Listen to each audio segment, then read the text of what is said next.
பாசிச சக்திகள் எத்தனை அரசியல் ரீதியாகவும் சரி, அடக்குமுறையின் மூலமாகவும் சரி, சட்டத்தின் வாயிலாகவும் சரி, எத்தனை பல்முனை தாக்குதல்களை இந்த சமுதாயத்தின் மீது திணித்தாலும்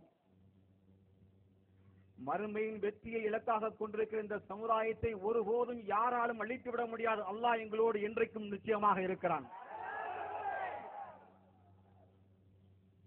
ஒரு மூமினாக இருந்து அவன் அல்லாஹ்வின் பாதையிலே சண்டையிட்டு அவன் ரத்தம் சிந்தி கொல்லப்பட்டால் அல்லாஹ் சொன்னான் அவன் மரணித்து விட்டார் என்று சொல்லிவிடாது.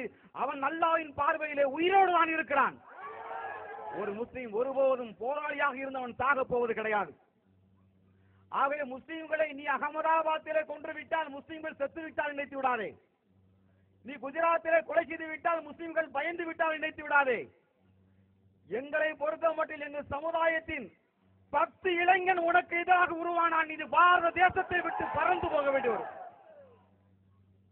நினைத்துக் கொள்ளாதே. நாங்கள் ஜனநாயக போராட்டத்தை அறிவித்ததற்கு நாடெங்கும் இத்தனை பாதுகாப்பு, இத்தனை பந்தோபஸ்துகள். முஸ்லிம் சமுதாயம் ஒரே இடத்தில் டெல்லியில் ஒரு உத்தரவு, நல்ல உண்மையான தலைவன் இருந்து ஜிஹாத் என்று உத்தரவிட்டால் 20 கோடி உயிர்களை இழந்தால் பாபர் மசூதி அங்கே கட்டிவிட்டு வருவோம். எங்களை பொறுத்த மட்டில் வெற்றியை தோல்வியை பற்றி ஒரு முஸ்லிம் சமுதாயம் கவலைப்படாது. எங்கள் வெற்றியை தோல்வியும் தீர்மானிக்கிற அல்லாஹ் ஒருவன் தான். மறுமை வெற்றி தான் எங்களுக்குரியது. ஆகவே பாபர் மசூதியை பொறுத்த மட்டில் அல்லாஹ் எங்களுக்கு தந்திருக்க படிப்படியாக கருதி இருக்கிறோம். நீ ஆம்பளையாக இருந்தால் தமிழகத்தில் ஒரு பள்ளிவாசலை கைவெட்டுப்பார்.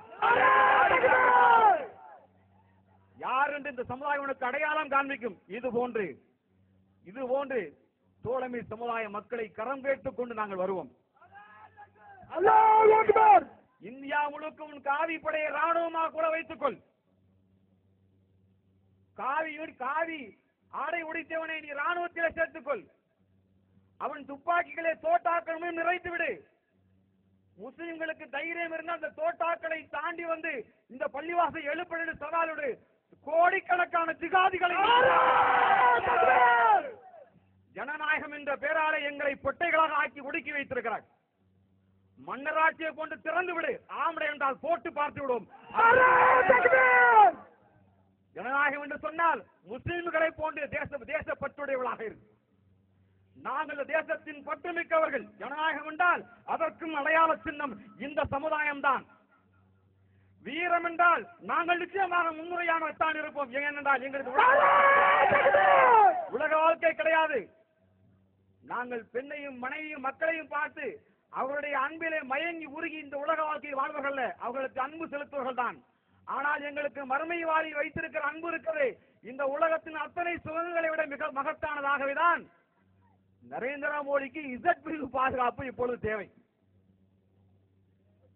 ஏன் குஜராத்தில் உன் போலீஸை கையில வச்சிருந்த உன்னுடைய போலீஸ் மட்டும் ஜீரோ டாலரிசம் என்று சொல்லி, தீவிரவாதத்துக்கு எதிரான ஜீரோ டாலரிசம் என்று சொல்லி தீவிரவாதிகளை ஒடுக்க வேண்டும் உன்னுடைய போலீஸை கையில் வைத்திருந்தாய். ஆனால் குஜராத்தை தாண்டி வந்தால் வெவ்வேறு மாநிலங்கள் ஆட்சி அதிகாரத்தில் இருக்கிறது. இங்கே உள்ளவனுக்கு எப்படி பதில் சொல்வது? தாடி வைத்தவனை பார்த்தாலே அவன் தூக்கம் கலைந்து போகிற அளவுக்கு அவன் அல்லாஹ் ரப்பில் ஆலமீன் உள்ளத்திலே பயத்தை வைத்திருக்கிறான். நான் இப்ப சவால் விடுறேன். இன்றைக்கும் நான் மனிதநேய மக்கள் முன்னேற்ற கழகத்தின் தலைவராக அநேக தீவுகளை எதிர்த்து பெரிய பெரிய பணக்கார ஜமான்கள், ஏன் கடந்த இங்க சிட்டி கமிஷனர் கருணாசாமி உள்பட நான் எதிர்த்து பகிரங்கமாக பேசியிருக்கிறேன். என்னை ரோட்ல போட்டு எவன் சுட்டாலும் நான் கவலைப்பட மாட்டேன். ரோட்ல போவேன். நீ நல்ல தாய்க்கு பிறந்திருந்தாண்டி ஒரு நல்ல தாய்க்கு பிறந்தாண்டி வா. அத்வானி, நீ இசட் பிரிவு பாதுகாப்பு இல்லாமல் நீ உண்மையான ராமர் பக்தன், உன் ராமர் மீது வாடி. ராமர் என்னை காப்பாற்றி வானா, நான் வரேன். நீ சுடு அல்லது வெட்டு. இந்த முஸ்லிம் சமுதாயம் ரத்தம் சிந்துவதை பாக்கியமாக கடமை ஒழிய கோழையாய் வெறுத்திருக்கு. என்னடா பண்ணீங்க? பாபர் மசூதி உங்க அப்பனாடா கட்டி கொடுத்தான். பாபர் மசூதிய உங்க தாத்தாடா கட்டி கொடுத்தான். பாபர் மசூதி அவன்